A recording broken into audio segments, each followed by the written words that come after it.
Welcome to the Intuitive Health Podcast. I'm your host, Dr. Anthony Rafferty. I'm a medical doctor, a PhD, shaman, and Reiki intuitive healer.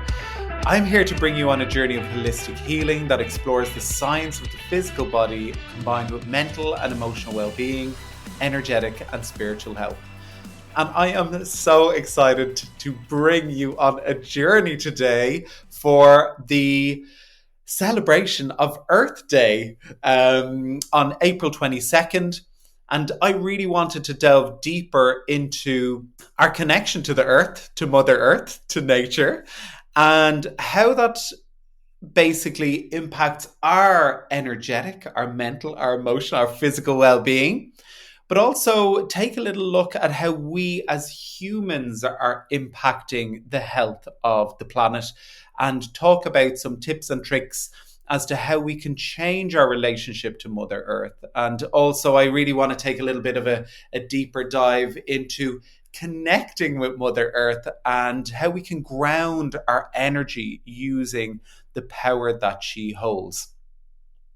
So I began my journey with connecting to nature very, very many moons ago, because my first undergraduate degree, before I journeyed in research and medicine, I was actually a marine biologist. And a lot of people don't know this about me, but I did my undergraduate in science. I majored in zoology. And I then went off to do a master's in the States at Duke University doing environmental management. And I did coastal environmental management, and we went deep into policy and law. And it was all to do with the marine environment largely, and how our kind of fishing practices were deeply impacting the oceans. And it was so profoundly eye-opening to me, the impact that we were having on the world at that point. I then went off to do some additional research and do my PhD work. I went to Australia, where I did a lot of conservation work, working with sea turtles.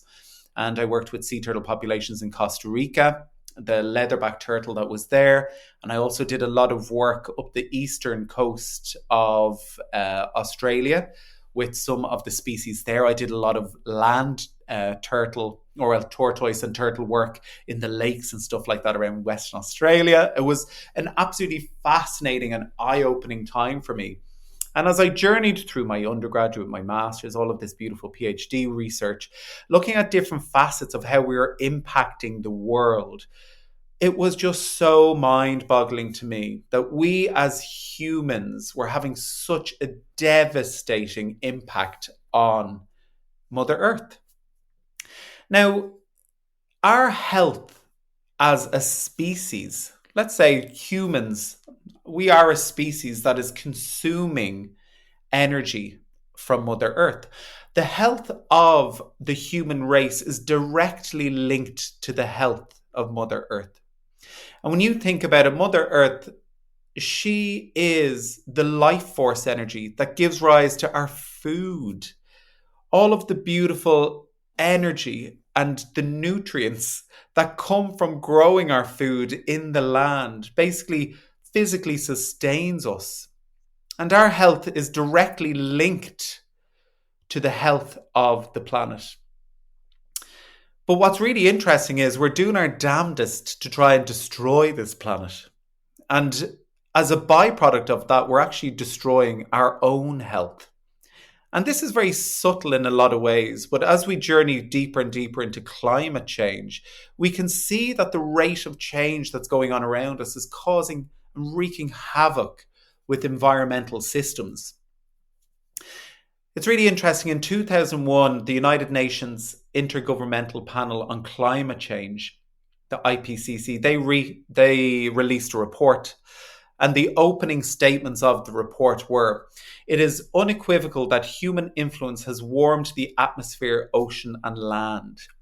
It was basically the United Nations acknowledging that we as humans are the biggest detrimental forces to the state of the world from a Mother Earth perspective.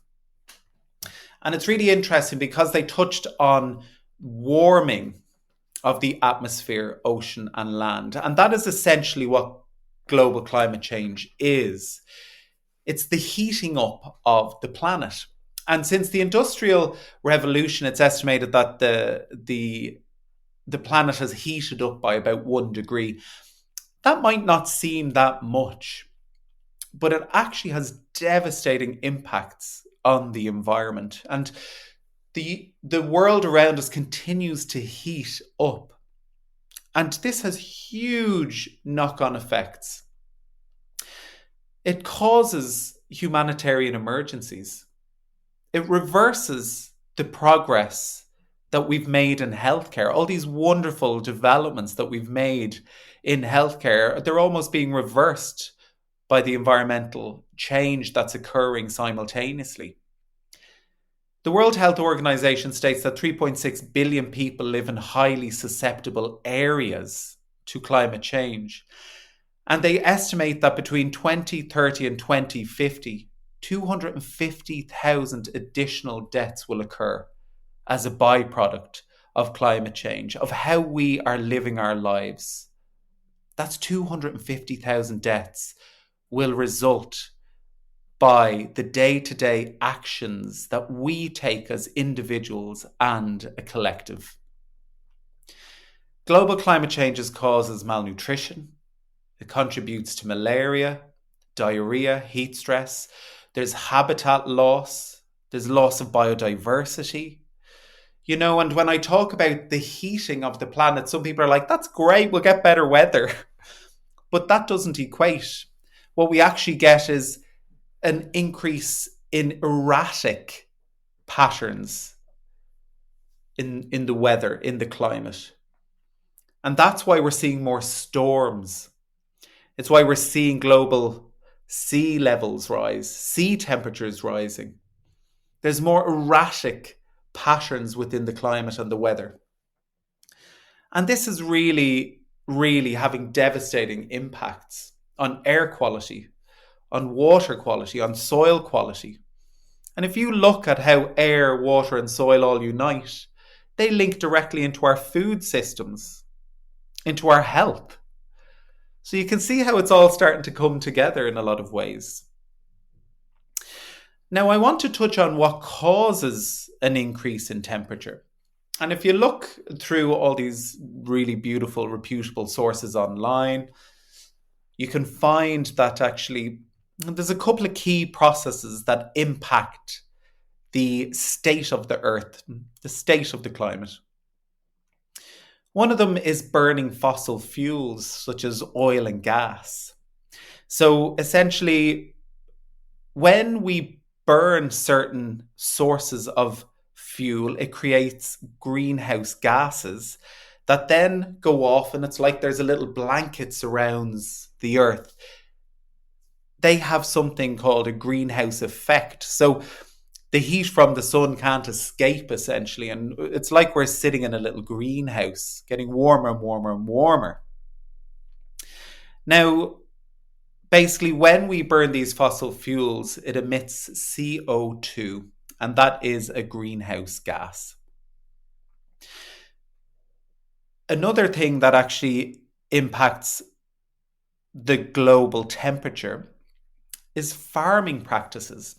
So through farming practices, we get a number of different greenhouse gases emitted.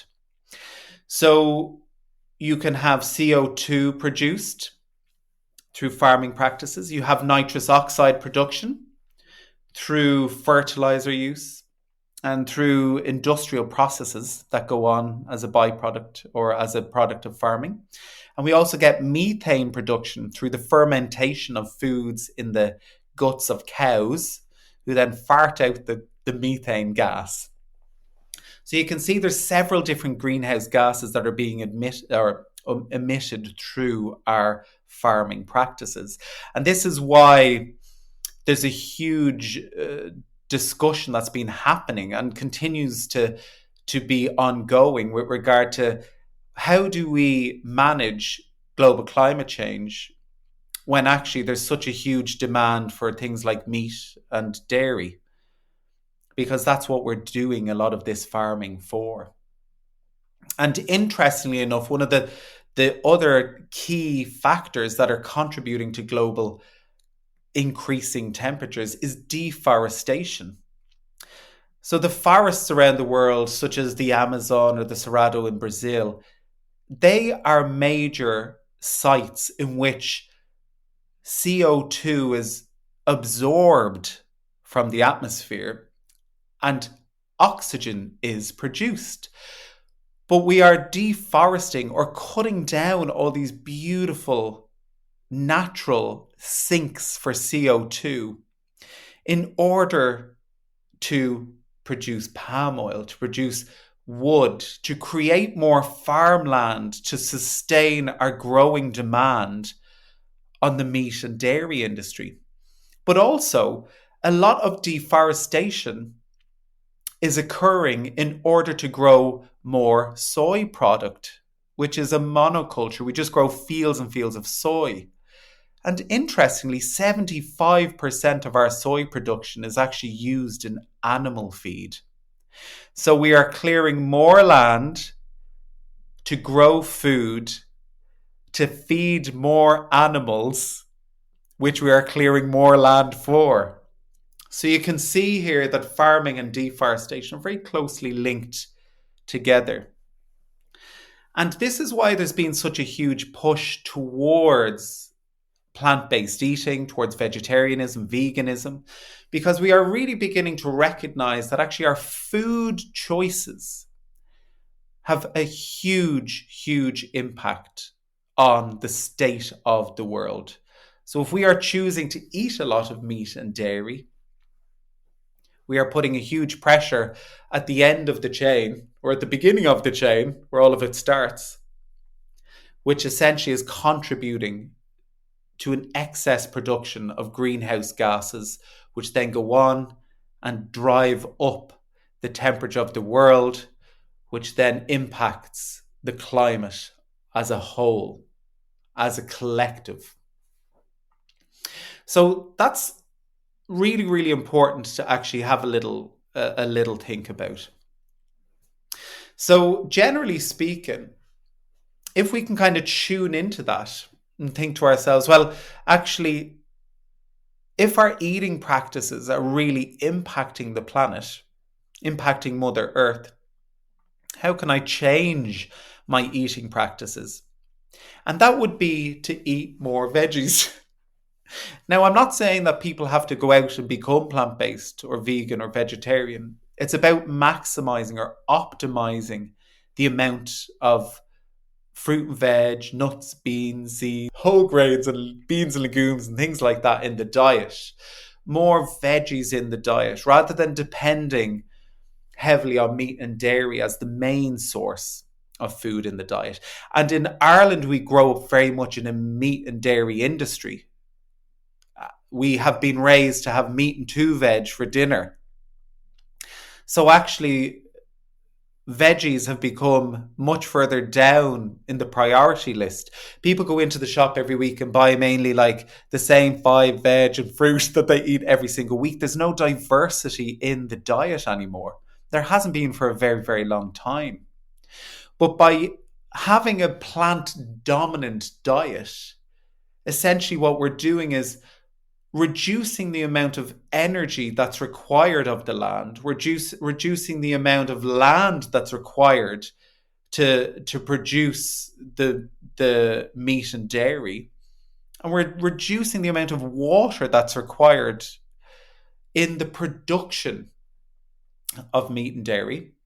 And it's interesting because actually, if you look at some of the research that's been done around this, people who opt for a more vegetarian way of living, it's estimated that you reduce the amount of carbon dioxide produced by 500 kilos per year through opting for a vegetarian diet. Vegans reduce the amount of CO2 produced by year by 900 kilograms, which is wild. So you can have a really huge impact as an individual with regard to the footprint that you have on this world, on this earth, you know? It's really important actually that we take a little bit of a deeper dive into dietary practices as well, because, you know, I think it's easy in a sense to kind of highlight the impact that our food systems and our daily dietary practices have on the world. But how can we make that work for us on the day to day? Now, it's interesting because about 8 years ago, I decided to pursue a plant based diet. So I'm vegan, and that's how I decide to show up in the world. And it wasn't just because I had done my studies within my environmental world. It was also because I was journeying with medicine at that time and the impact that my dietary choices were having on my body. But also from an ethical point of view, the more spiritual development that I kind of went on, it became very ethically important for me to actually not inflict suffering within the world. And so they were the kind of the key elements with regard to my journey with my plant-based ways. But that's going to be different for everybody, and everybody's going to hold this differently. And it's important to honor yourself where you're at on your journey. Because I was vegetarian for most of my teenage years. I couldn't have even dreamed of going vegan or plant based. And then I started eating meat again. And, that is absolutely fine because that was part of my journey to get here. And I think it's really important to honor where you're at with things. When it actually came to the point when I decided to go plant based, I was still eating meat. I had given up dairy at that point. So I was kind of doing things a bit arseways in all honesty. But, it took me a long time to learn how to cook differently. It was like I was starting from scratch again. I had no idea. I was living off chickpea curries, which were the amount of fiber I was eating. My diet was kind of like it caused my gut to kind of flame up, because I'd gone from a very bodybuilder, meat based diet straight into kind of trying to segue into a completely plant based diet. And it took time. And I was very gentle with myself on that journey with regard to how I was changing my eating practices. And it took me months, in all honesty, to phase out meat. But from a body based perspective, we know that things like red meats are very inflammatory for the diet. It increases your risk of colon cancer by 18% when you have a very meat based diet. We know the bugs in the microbiome are very, very different. And, when you are consuming a high meat based diet, you tend to end up with more bugs that are there to basically putrefy meat. So I tend to see a lot of people coming through with inflammatory bowel disease. We tend to work with reducing inflammation by limiting the amount of meat. So obviously, red meat would be the end of the line for me with regard to actually, is that the first thing that we can kind of cut out? Processed red meats are absolutely, I would recommend for everybody to cut those out. So things like sandwich hams, bacon, sausages, all of those things, they're riddled with saturated fats. They're highly inflammatory for the gut microbiome, and they're just generally not good to be consuming regularly. We know that the most kind of promoted dietary pattern for human health and for planetary health is more along the lines of the Mediterranean style diet. The Mediterranean style diet is a plant dominant diet in which actually you include mainly fish as your protein source. Now, I do understand that we're putting huge pressure on the oceans, so buying sustainable fish, if you can afford that, is a great way to start. Then moving more into poultry, which isn't as inflammatory on the gut, and then opting for red meats in smaller quantities. But you have to really keep in mind as to whether that's feasible for you and monetarily what that looks like for you as well in the world. Now, it's quite interesting because a lot of people, when they're making dietary decisions, we are obsessed with protein. So there's this kind of heavy reliance, but it's been a very well marketed a concern actually, because all plants have the essential amino acids or the building blocks to create protein. So we went through this kind of period in which people were saying, well, plants aren't complete proteins, but actually they are. They all contain the amino acids that are complete in their protein. They just contain varying amounts of them. So we need more diversity in order to get an adequate uh, union of the different amino acids, which are the protein building blocks that we need within the body. And certain plant based foods do have more protein than others.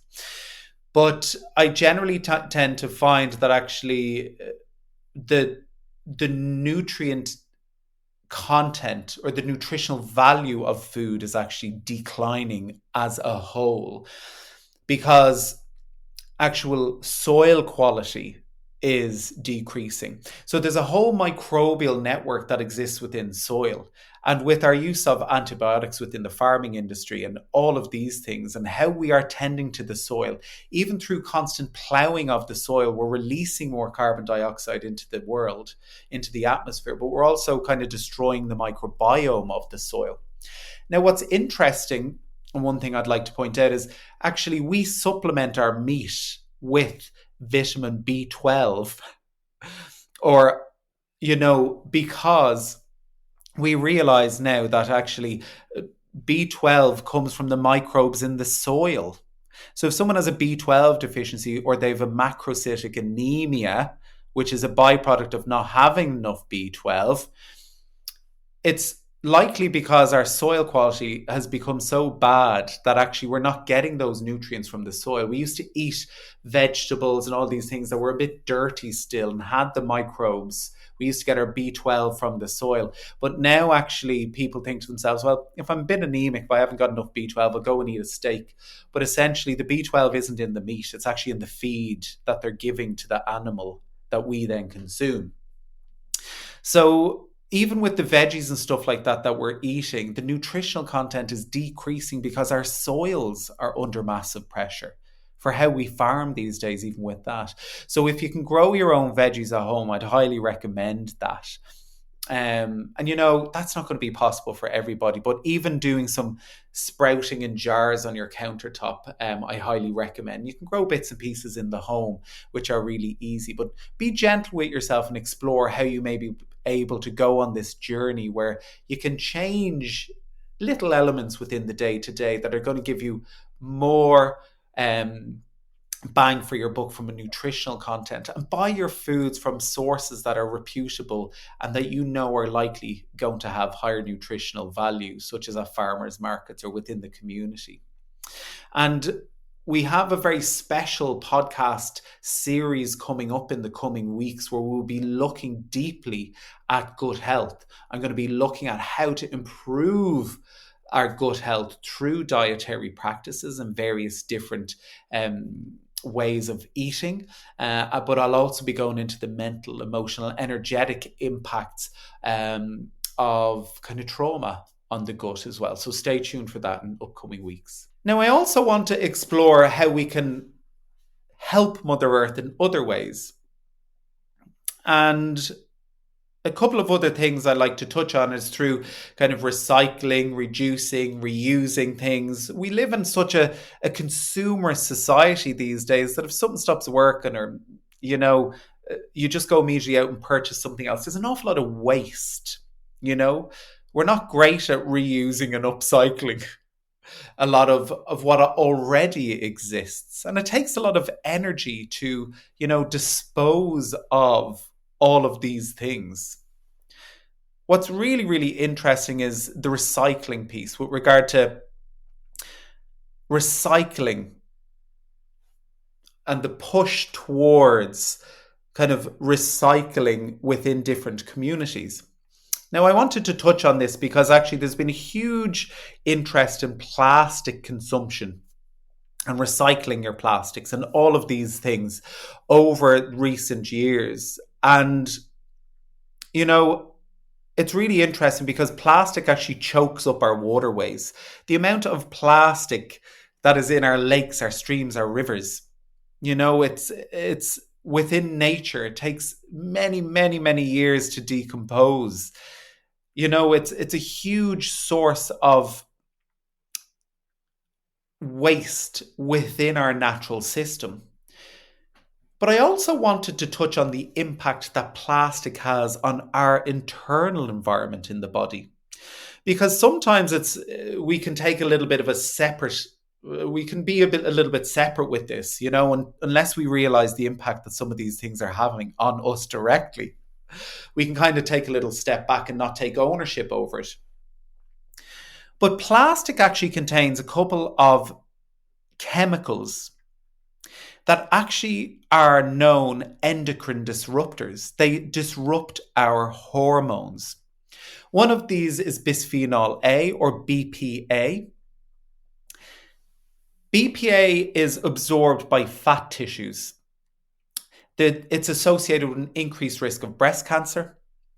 And studies on BPA have shown that it actually can be seen in the breast milk of mothers.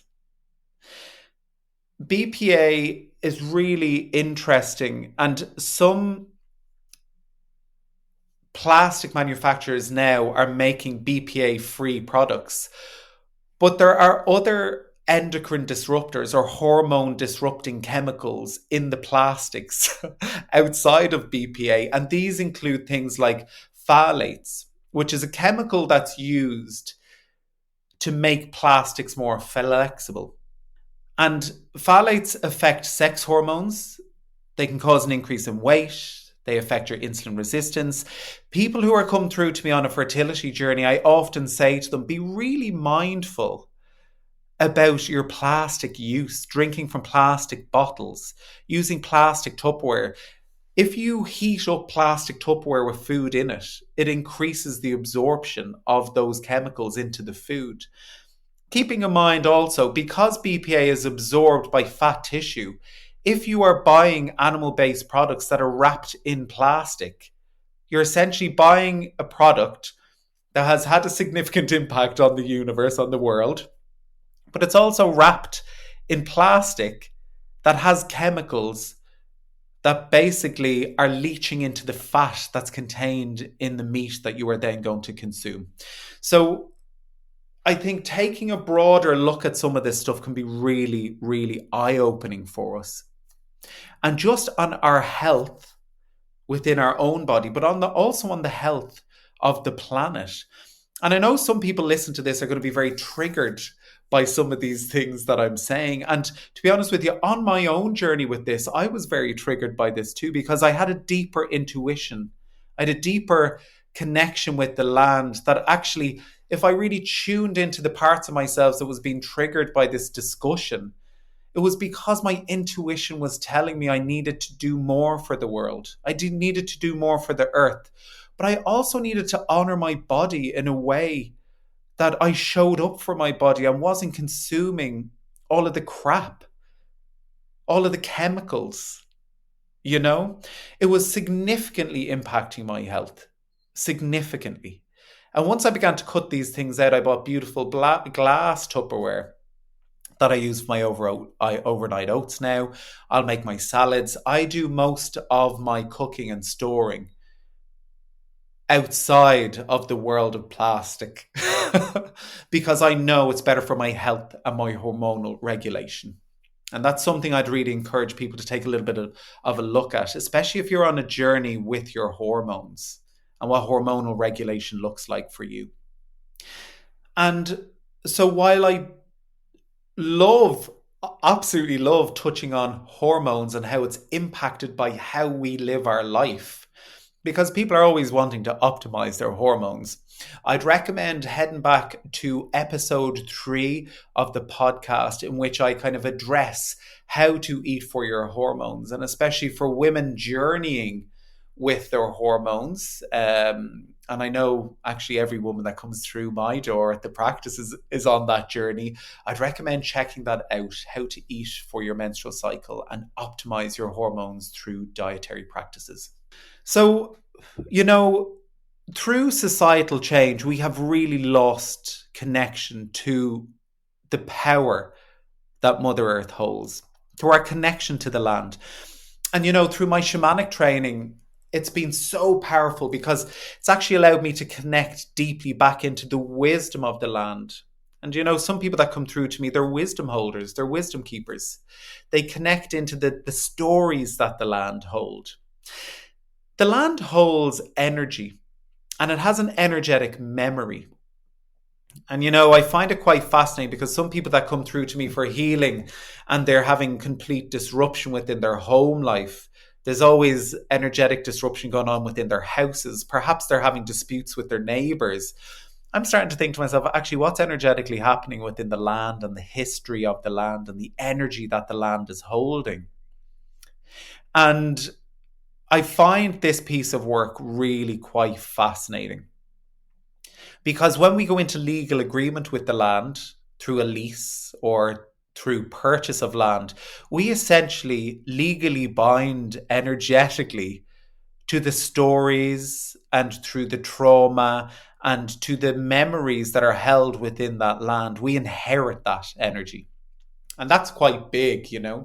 And it's quite fascinating because in olden times, in traditional times, we'd get someone in that had a knowledge of speaking to the land. So we'd get the shamans, or we'd get someone in that could divine the land, that could speak to the land, look at the ley lines or the energetic patterns within the land, and, heal the land. And when I first moved into my practice here, we got the most beautiful energetic healer for the land. And he came in and looked at the ley lines, and he did some very deep and very, very powerful work with the memories that were held within this space. And I can't even express to you the shift and the change that happened within this space and the type of energy that we now draw into this space as a byproduct of that. We've raised the vibration of the land. And as a shamanic healer, I do house clearings for people. I go out to people's land and I tune into the energy of the land. And I work with that energy to heal the wounds that have been held within the land through many, many years of trauma within the land, essentially. And it's quite fascinating. It's quite fascinating work. Something that I didn't really fully understand or I wasn't tuned into until I went down this path as a healer, as a shaman. But I also want to lean in to talk about the power that the land holds. And like I mentioned to you, Mother Earth is the driving force behind everything that we see. Everything that's grown, the power. She gives every seed the nutrition, the energy to grow into the beautiful vegetable or the plant that we consume. The medicine through the herbs and the natural healing abilities. She is so, so powerful. And the womb of Mother Earth, there is an energy and an immense power that exists within that we have disconnected from. We used to walk around in our bare feet, connected deeply to the land. We used to grow our own vegetables. We used to connect with the land, commune with the land. Now we walk around in our fancy shoes that completely have created an energetic block to the land. And it's quite interesting because there's been research done on this on societies that wear clogs because, the energy can move up through the wood, but it can't move up through our artificial plastics that we wear, the synthetics. So I tend to say to people, go out, connect with the land, put your feet on the earth, put your feet in water, connect back to that natural power that exists there. And there's a practice that's readily done these days, and it's becoming more and more popular. And it's grounding, it's energy grounding. Because actually, when we walked around in our bare feet, there was a natural pathway for energy. We could call up the power that Mother Earth holds, but we can also allow all of the energy that we hold in the body to move down to be composted by Mother Earth. She literally will take that toxic energy that no longer serves us, that we're picking up on the day to day through our interactions with our environment. We can let all of that go down to the earth to be composted by the earth. And because we live in a society that's so busy, we live in a society that's very dominantly within a wounded masculine energy all the time, this kind of feeling we have to show up and constantly do and strive and achieve. And because we're so disconnected from nature and our connection to Mother Earth, our energy kind of ripples, it pulls up through the body. We live very much in our head rather than down in the body. And sometimes we just need to get out to connect with the land and to just allow that energy that's so busy within our head to come back into the body, to move down through our legs and back into the earth, to compost what no longer serves us, to compost that busyness. And allow ourselves to actually come back to that beautiful divine feminine energy that exists or resides within the womb of Mother Earth. I absolutely love this.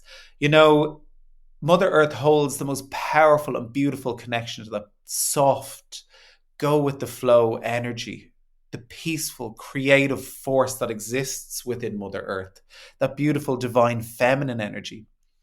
And if you think about it, in the depths of the Amazon that I was talking about there earlier, it's damp, it's moist, it's full of life, The depths of that beautiful divine feminine energy within these beautiful natural habitats.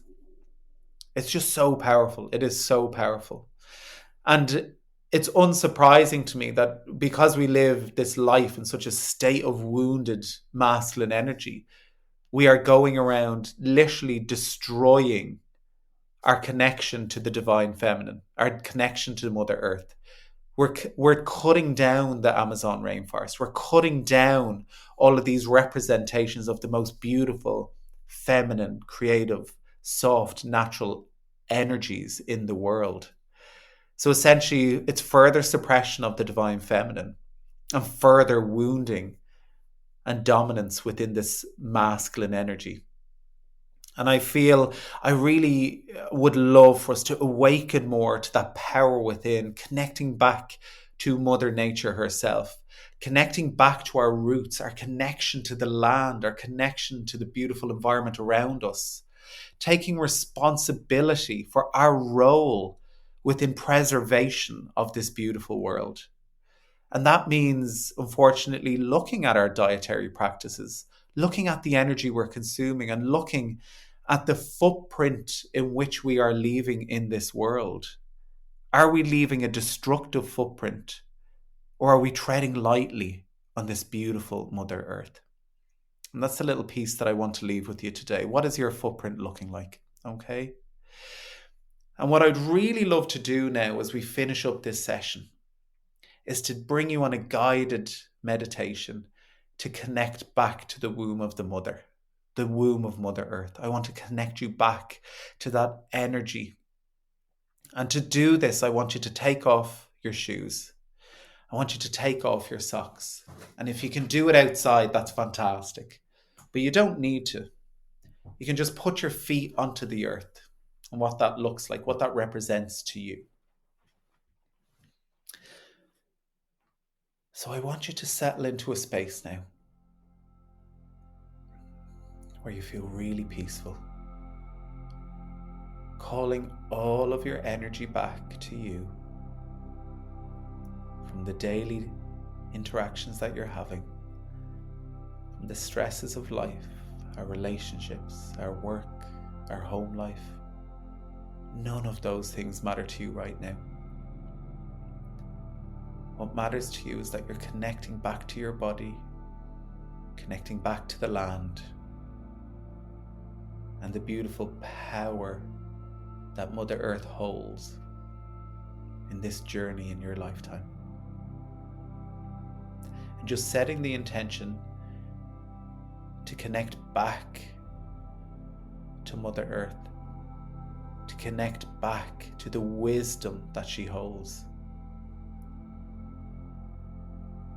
And just connecting into clarity with regard to what our footprint on this beautiful earth looks like.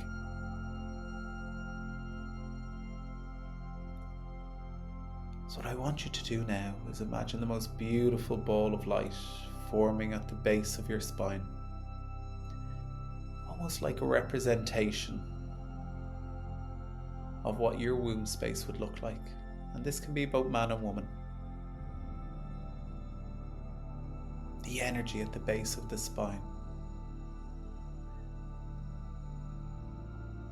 I want you to imagine that light grow at the base of your abdomen, growing so bright, so bright. Connecting that powerful sacral energy, that womb energy. We're going to connect that back to the womb of Mother Earth.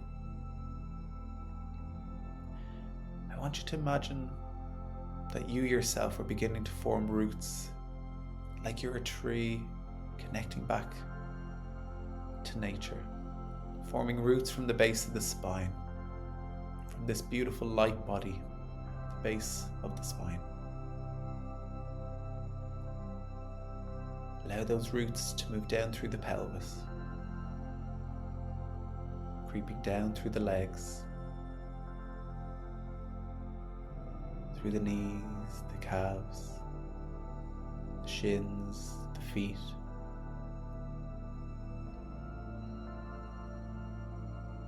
Imagine them starting to move out through the feet.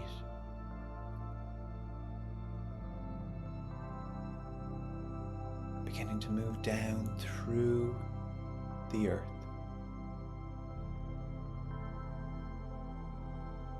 Through the floor, if you're at home or sitting somewhere. Imagine them moving down through whatever structures are there, contacting the beautiful earth beneath. And those roots know what they need to do. They're hungry to connect. I want you to visualize them moving down through the soil, going deep and wide. And just see all the little sparks of connection begin to form. All of your roots connecting with the roots of all the trees and the plants that exist. There's a whole network of connection going on. Every little root from one plant connecting to another. And just really begin to perceive this network of connection underneath the earth that covers the entire globe. And I want you to tap into that beautiful divine knowing, that universal knowledge and connection with every living being within this earth. You are a part of that. Allow those roots to go deep and wide.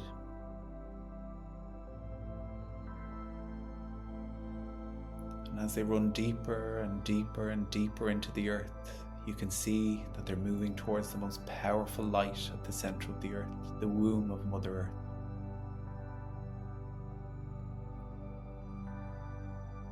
And you can't really quite fathom this light. It is the most precious and powerful light. And as your roots get closer, you can begin to perceive the softness being held with the greatest sense of power. There's a delicateness to this energy, but you know how powerful it is. Holding those gorgeous dualities. I want your roots to run deep into the light. Deep, deep into the womb of Mother Earth. And it's time to connect. It is time to connect. It's time to draw this power back to you. I call the power of Mother Earth back to my body. I call the wisdom of Mother Earth back to my body. Pachamama, please come and be present with me. Allow that light to begin moving up through the roots. Every little root, moving closer and closer to your body. Feel the excitement, the electricity, the energy as it moves back through the root system, back through your root system towards the body. Feel the heat as the light begins to move closer and closer to the body, moving up through the earth, the power that's coming back to you. Allow it to surge in through the feet.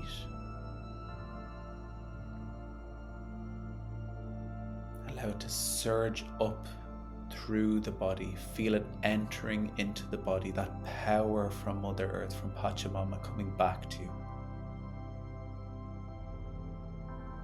Allow it to surge up through the feet, the ankles, the shins and the calves. Moving up through the knees.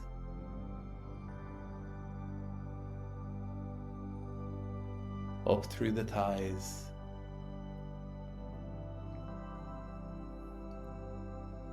Allow it to rise up into the hips. And imagining that lightning connection as it connects with that sacral energy within your body.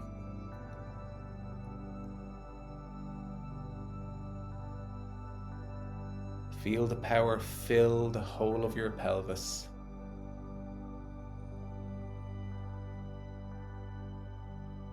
Feel the power grow like a ball of heat and light and energy within your pelvis.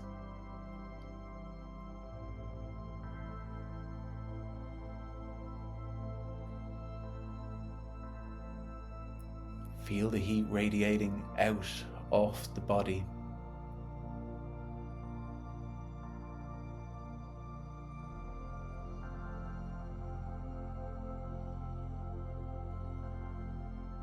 Allowing the light to rise through the abdomen.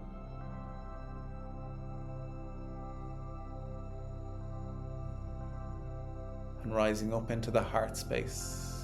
Allowing the energy from the womb of the mother connect with your heart.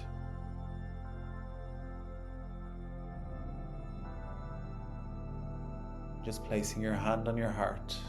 Every little heartbeat is a pulse from Mother Earth. Feel the energy from Mother Earth pulsing through your body with every little heartbeat.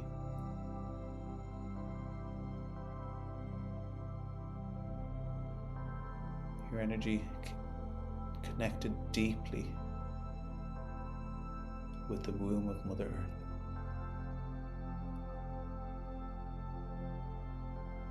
Your hearts beating together.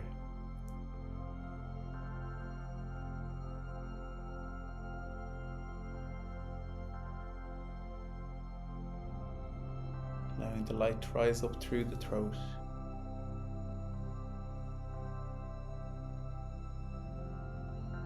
Through the head and into the beautiful third eye space.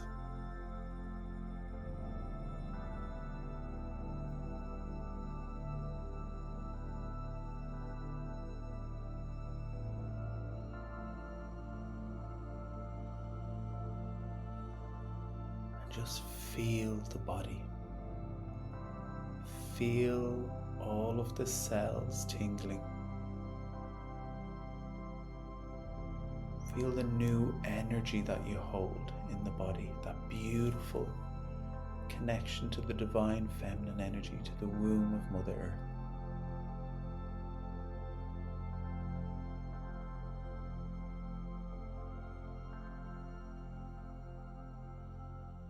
And just setting your intention to Mother Earth, just saying thank you so much for the gift that you've given me today. And call back your roots. Call back your roots. They've done the job they needed to. Allow them to come back to you. Moving back in through the feet, through the legs, and back to the base of the spine.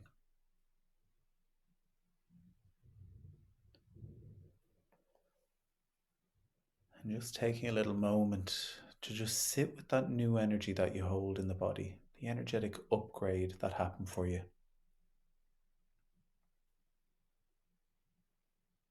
And just really, really setting an intention to just show up differently for yourself and for Mother Earth this week.